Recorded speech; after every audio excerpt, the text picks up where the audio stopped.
All right, everyone, the predictable is happening. I don't think that anyone is confused over this particular situation. The Democrats at the moment are destroying themselves. In the wake of the shutdown vote, of course, some Democrats in the House and Senate decided to join on with the GOP-sponsored bill to reopen the government. That way, people will get their SNAP benefits. People will get their subsidies and things like that, which is good. And this was a GOP brokered bill. It's effectively the same as the original bill, minus a couple of basic considerations with regards to healthcare. And otherwise, more or less, it's pretty much intact. And the two bills really did overlap 90% of the time anyway. So really, this negotiation didn't need to last so long. It could have been handled on like day one. It wouldn't have been difficult to do. Schumer had a tantrum, decided to hamstring things, and finally, members of his own Democrats in the Senate decided to abandon him to vote for the bill. A number of Democrats in the House, by the way, did as well. I think it was about around a dozen of them, if I remember correctly. Now the Democrats have decided it's time to have a party civil war. Yeah, you're going into the midterms. Why don't we just primary everybody who voted in favor of the bill? That'll be a good idea, right? We'll kick their asses. Yeah, it's the left that's leading this charge, by the way. Bernie Sanders is livid, more livid than normal. AOC, Elon Omar, the usual gang of idiots are all up in arms about this. But this was a negotiated bipartisan bill. A number of people in your own party voted for it for a reason, because they didn't want the government to stay shut down. Now you're talking about primarying the ones that are actually up for re-election, going into the goddamn midterms. What the hell are you doing? I know you're not supposed to interrupt your enemy while they're making a mistake, but the Democrats are so far beyond comprehension at this point that advising them that this is not a good idea is just going to go over their heads anyway, so it doesn't really make a difference. They are immune to the concept of learning from their mistakes, it seems. The shutdown was a mistake. You lost. Yes, attrition was dealt to the Trump administration. It was also dealt to the Democrats in a much more big way. Schumer has lost the mandate of his own party at this point because of this. And he didn't even vote for the continuance, by the way. He stood against it.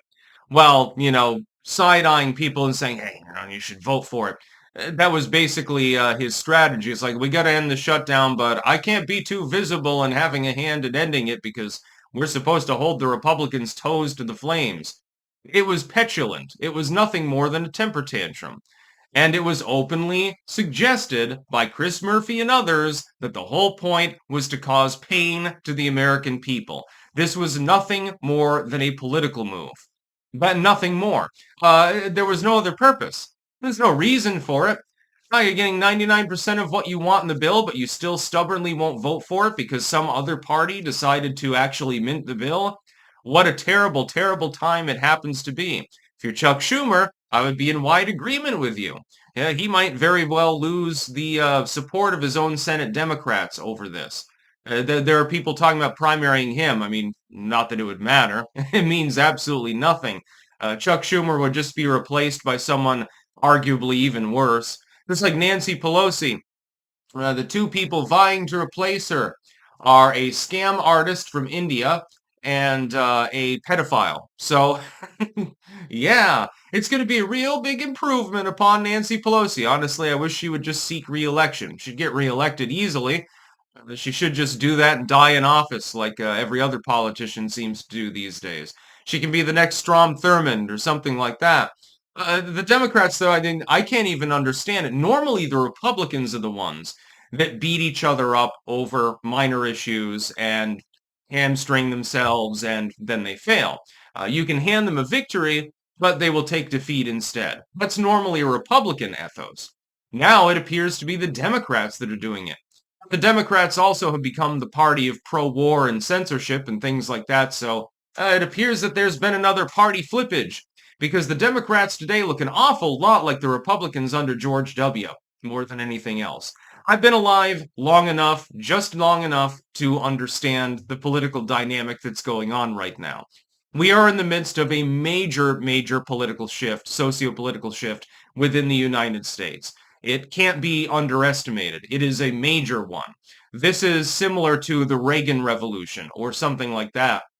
which of course the Democrats decided to, jury boot onto their own platforms under Clinton. It was really, really funny actually at the time. I was just old enough to be aware of politics during the latter part of the Clinton administration.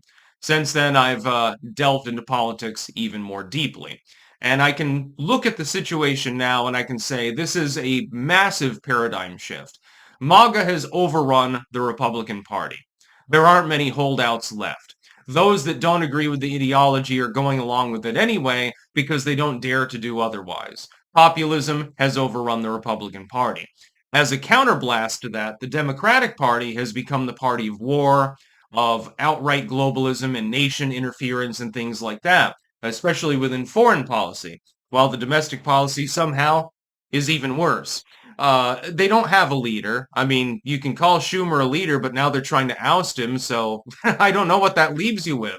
Who the hell is going to lead your political party? And Pelosi's leaving.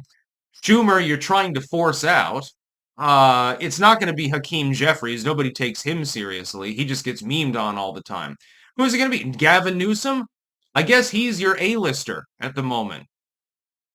That'll go over well, both for the midterms and the next general election. Yeah, that'll work just fine. Yeah, until people mention the French Laundry incident or his obvious methamphetamine usage, and then things might, the wheels might come off the bus at that point. There is no leader. Pete Buttigieg, yeah, East Palestine is calling on the phone. Jaffa calling. Great old memes, never get old. The Democrats are destroying one another. They're fighting within their party. They're not even focused on the Republicans at the moment. If I read the legacy media, the Republicans are falling apart. Republican Party, civil war. Republicans are going crazy. Everyone hates Trump. Orange man bad. But in reality land, it's like the tale of two cities. Well, the other city is on fire and crumbling into the ocean at the moment.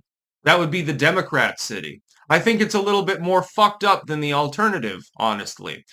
They're attacking one another inexplicably. Again, going into midterm season, they're talking about primarying like a dozen different people. How does this make sense? It doesn't. I know you had some gains there for a while. Now you've pissed them away completely in a single afternoon. It doesn't really make a whole lot of sense. But then again, nonsense makes sense when you're a Democrat at this point. I don't believe in partisan politics. Of course, I'm not a Republican either because I like to win. But at this point, it's like you've just got a bunch of losers running around. The handful of people there that are sane are the ones that they talk about primarying, like Fetterman.